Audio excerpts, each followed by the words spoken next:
Good morning students. आज हम पढ़ेंगे sexual reproduction in human beings. Sexual reproduction की स्टार्ट कहाँ से होती है? ऑनसेट ऑफ प्यूबर्टी से। जैसे ही प्यूबर्टी स्टार्ट होती है तो सेकेंडरी सेक्सुअल कैरेक्टरिस्टिक्स भी आ जाती हैं। प्यूबर्टी क्या होती है सबसे पहले हम ये पढ़ेंगे। Puberty is the period during which adolescents reach sexual maturity and become capable of reproduction. कुछ कॉमन चेंजेस आते हैं मेल और फीमेल दोनों में ही।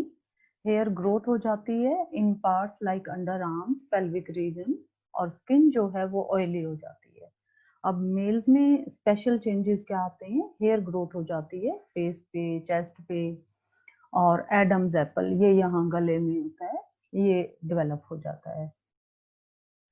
Testis and penis become enlarged and production of sperms starts. इसके अलावा आवाज भी चेंज हो जाती है वॉइस की। फीमेल्स में ब्रेस्ट साइज इंक्रीज हो जाता है, मेंस्ट्रुएशन स्टार्ट हो जाती है, और हिप्स जो हैं वो थोड़े वाइड हो जाते हैं। अब गैमेट्स कैसे बनते हैं? गैमेट्स सेक्स सेल्स के अंदर बनते हैं। सेक्स सेल्स के अंदर डिप्लॉयड सेट होता है क्रोमोसोम्स का। डिप्लॉयड का मतलब 2n, यानी 2 सेट होते हैं, और 2 सेट में टोटल नंबर कितना है क्रोमोसोम्स का? 46। और ये सेक्स सेल्स मियोसिस डिवीजन से डिवाइड करती हैं। ये पहले भी मैंने बताया था, रिडक्शन डिवीजन होता है, यानी क्रोमोसोम्स का नंबर इसमें हाफ हो जाता है। फर्स्ट डिवीजन जब होता है तो 2 डॉटर सेल बनेगी जिनमें 23 क्रोमोसोम्स आ गए। फिर इन डॉटर सेल से जो फर्दर डॉटर सेल्स बनेंगी उनमें इक्वेशनल डिवीजन है। 4 डॉटर सेल बनती हैं जब एक मदर सेल डिवाइड होती है। मेल्स में चारों की चारों फंक्शनल होती हैं, लेकिन फीमेल्स में सिर्फ एक फंक्शनल लार्ज एग सेल बनती है, बाकी की 3 पोलर बॉडी बनती है जो डीजेनरेट हो जाती हैं। अब हम डिस्कस करते हैं male reproductive system. Male reproductive system में सबसे प्राइमरी ऑर्गन जो है वो टेस्टिस होती है।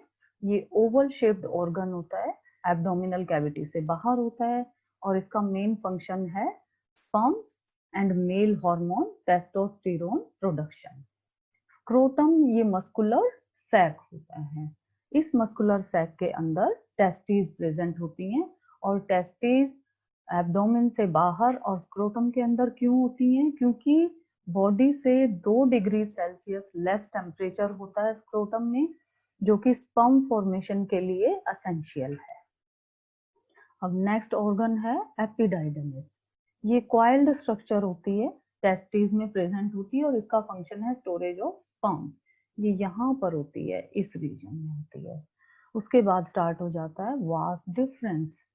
स्पर्म्स इस ट्यूब के थ्रू एपिडाइडमिस में स्टोर होते हैं टेम्परेरीली, और वहां से फिर वास डिफरेंस के थ्रू कैरी किए जाते हैं।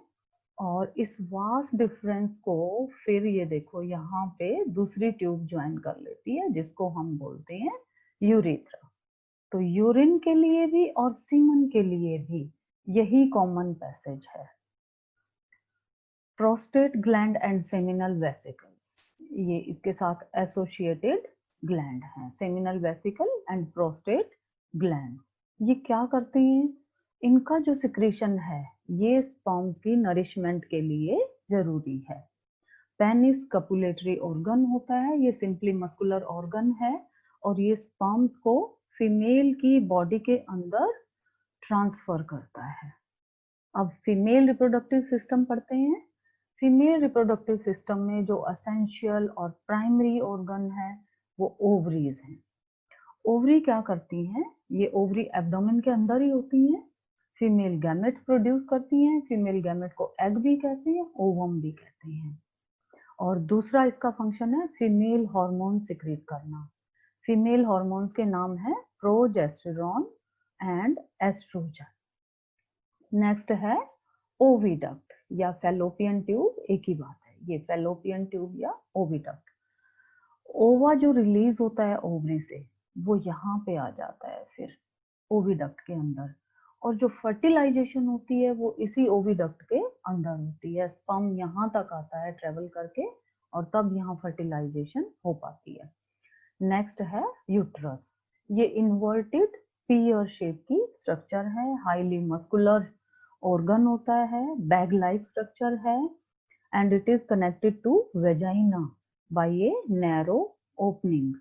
ये वेजाइना है और ये यूट्रस की ओपनिंग होती है सर्विक्स, जिसको हम कहते हैं। वेजाइना ट्यूबुलर स्ट्रक्चर है, ये पूरी जो ट्यूबुलर स्ट्रक्चर है ये वेजाइना है। ये स्पर्म्स रिसीव करती है फ्रॉम द मेल पार्टनर। अब फर्टिलाइजेशन कैसे होती है? पिछले उसमें भी मैंने आपको बताया कि फर्टिलाइजेशन कहाँ पर होती है, ओविडक्ट के अंदर। ओवरी से एग रिलीज हो गया और इंसेमिनेशन यहाँ पर होती है। इंसेमिनेशन का मतलब है deposition of sperms by male, और ये स्पर्म्स फिर मोटाइल होने चाहिए, इनमें मोटिलिटी होगी तभी ये यहाँ यूट्रस से होते हुए फैलोपियन ट्यूब में एंटर करते हैं और यहाँ आके इस एग को फर्टिलाइज करते हैं। जब फर्टिलाइजेशन होती है तो ऐसा नहीं है कि एक ही स्पर्म आता है एग के अराउंड, बहुत सारे स्पर्म्स एग के अराउंड आ जाते हैं। लेकिन जिस स्पर्म का पहले हेड एग के अंदर चला जाएगा वही स्पर्म फर्टिलाइजेशन करेगा, और जब ये हेड अंदर चला गया है एग के तो क्या होगा, इस एग के अराउंड न्यू मेम्ब्रेन बन जाती है। और ये मेम्ब्रेन क्यों बनती है? ये फर्दर एंट्री ऑफ स्पर्म्स को प्रिवेंट करने के लिए बनती है। अब फर्टिलाइजेशन होने के बाद फिर से ये डिप्लॉयड स्ट्रक्चर जाइगोट बन जाती है। और ये डिप्लॉयड क्यों है? क्योंकि एक एन मेल गैमेट का एक फीमेल गैमेट का, तो फर्टिलाइज्ड एग को हम क्या कहते हैं? जाइगोट कहते हैं।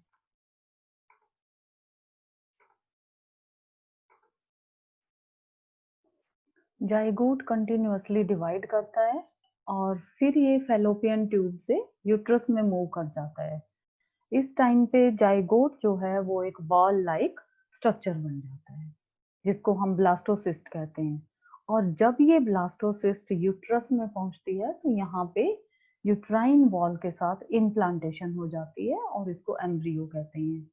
फिर embryo 10th week of pregnancy के एंड में फीटस बन जाता है और इस फीटस स्टेज में इसके सभी बॉडी पार्ट्स को रिकॉग्नाइज किया जा सकता है।